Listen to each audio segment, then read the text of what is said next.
ఏంటబ్బా గార్డెన్లో కూర్చుని గడ్డిలో ఏంటి గడ్డిగాని లాగుతుందా అనుకుంటున్నారా? ఏం లేదండి, సరిగ్గా చూడండి. ఈ మధ్య తొలకరి జల్లులు బాగా వచ్చినాయి కదా, ఇంకా గార్డెన్లో పిచ్చిగడ్డి వీటితో పాటు పొనగంటి కూర కూడా బాగా రెడీ అయిందండి.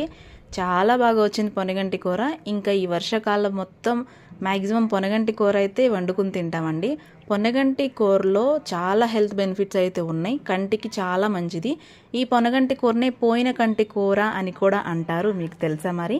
ఇంకా ఈ పొనగంటి కూరతో పాటు చాలా రకాల గడ్డి అయితే వచ్చేసిందండి, పిచ్చి మొక్కలు కూడా బాగా పెరిగిపోయినాయి.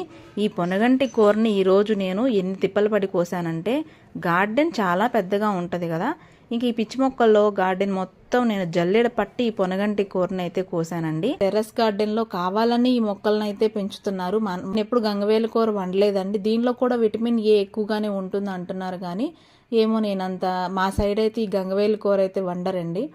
సో ట్రై చేయాలి నేను కూడా, ఈసారి బాగా వచ్చింది కదా, ట్రై చేస్తే కంపల్సరీ ఆ రెసిపీని కూడా మీతో షేర్ చేసుకుంటాను.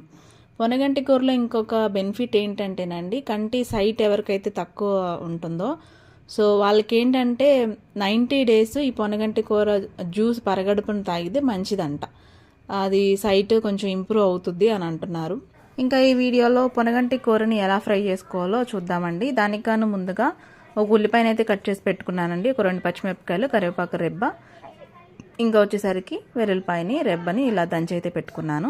నెక్స్ట్ బాండీ పెట్టుకుని ఆయిల్ వేసుకుని హీట్ అయిన తర్వాత ఆవాలు జీలకర్ర 2 ఫ్రై అయినిచ్చి, మీరు ఇక్కడ వెల్లుల్లిపాయతో పాటు ఎండుమిర్చిని కూడా యూస్ చేసుకోవచ్చు. నేను పచ్చిమిర్చి వాడుతున్నాను కాబట్టి ఇంకా ఎండుమిరపకాయలను అవాయిడ్ చేశాను. సో ఇంకా నార్మల్గానే తోటకూర వండుకున్నట్టే ఇలా ఉల్లిపాయ పచ్చిమిరపకాయ వేసుకుని కొంచెం ఫ్రై అయిన తర్వాత ఏదైతే ముందుగా వాష్ చేసి పెట్టుకున్నామో ఆ పొనగంటి కూరని వేసుకోవాలి. కొద్దిగా సాల్ట్ వేసుకుంటే ఏంటంటే కొంచెం త్వరగా అయితే మగ్గుతుంది. సో ఇలా కొంచెం మగ్గనిచ్చుకోవాలండి. ముందు మగ్గనిచ్చిన తర్వాత కొంచెంసేపు మూత పెడితే మగ్గిపోతుంది. ఆ తర్వాత కొద్దిగా పసుపు వేసుకుని కొంచెంసేపు అలా ఫ్రై అవనివ్వాలి. నెక్స్ట్ కారం, టేస్ట్కి సరిపడినట్టు కారం కూడా వేసుకోవాలండి.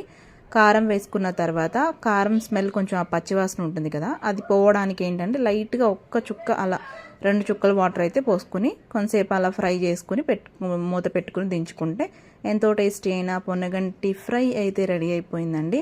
చాలా టేస్ట్ అయితే ఉంటుంది. ఇంకా నేను ఈ పొనగంటి కూరని కరివేపాకు కారం కూడా చేశానండి. ఈ రెండింటి కాంబినేషన్లో కొద్దిగా నెయ్యి అలా దట్టించి వేడివేడి అన్నంలో ఇలా పొనగంటి కూర కారపొడితో తింటే ఉంటుందండి. ఎంత నాన్ వెజ్ కర్రీ అయినా వీటి కిందకి సాటి రావు, అంతే. ఇంకా మంచిగా హెల్దీగా విటమిన్స్తో పాటు గార్డెన్లోనే దొరికే ఇదో అంటారండి, ఇది ఈ మా సైడ్ అయితే అసలు గడ్డి వండుకుని కూడా తింటారన్నట్టయితే మాట్లాడతారు. కానీ దానిలో ఉన్న విటమిన్స్ తెలుసుకున్న వాళ్ళకే దాని యొక్క ప్రాముఖ్యత అయితే అర్థమవుతుందని అయితే నేను అనుకుంటాను. వీడియో నచ్చితే లైక్ చేయండి, షేర్ చేయండి. ఇలాంటి మరిన్ని వీడియోస్ కోసం మన ఛానల్ని సబ్స్క్రైబ్ చేసుకోండి. మరో ఇంట్రెస్టింగ్ వీడియోతో మీ ముందు ఉంటాను. అంతవరకు సెలవు, నమస్తే, థ్యాంక్స్ ఫర్ వాచింగ్.